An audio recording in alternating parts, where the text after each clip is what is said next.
Hi guys, and welcome back to a coffee chat. I'm Dr. Boomer Brown with Doing Good at Work. Well, we're continuing to look at the book titled High Five, written by Ken Blanchard and Sheldon Bowles. Great book, great read, simple to read. It's a story, but inside the story of a fifth grade hockey team learning to work together and their coach, Alan, learning from a lady by the name of Mrs. Weatherby, what principles that they need to use to make this hockey team better. Those same principles can be used to make your team better wherever you currently are working. So how is it that we learn to give each other a high five? Well, here's two of the four principles that we've talked about so far. First, every good team striving toward a goal has a purpose and values. Values are really the guardrails. What are the criteria that we will not sacrifice upon? And what is the outcome that we as a team long for and are moving toward? Not only do we need purpose and values, but we also need to be developing skills.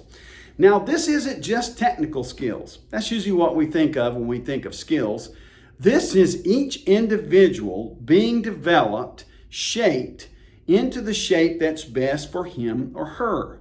Each of us possesses gifts and abilities, education, and we need to grow and develop so that each person on the team has or understands his or her purpose.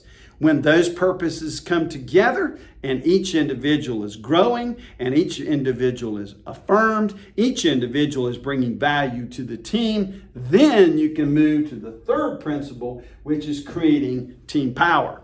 Mrs. Weatherby says this is the most important thing. She focuses on this, that when we understand how we grow together and we understand how we come together, then we start creating synergy.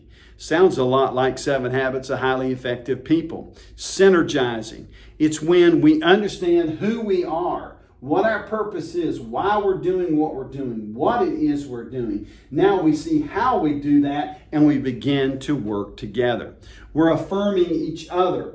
We are empowering each other. We are encouraging each other. This is where we start to collaborate. It is no longer a competition between each individual player. It's no longer an ego show.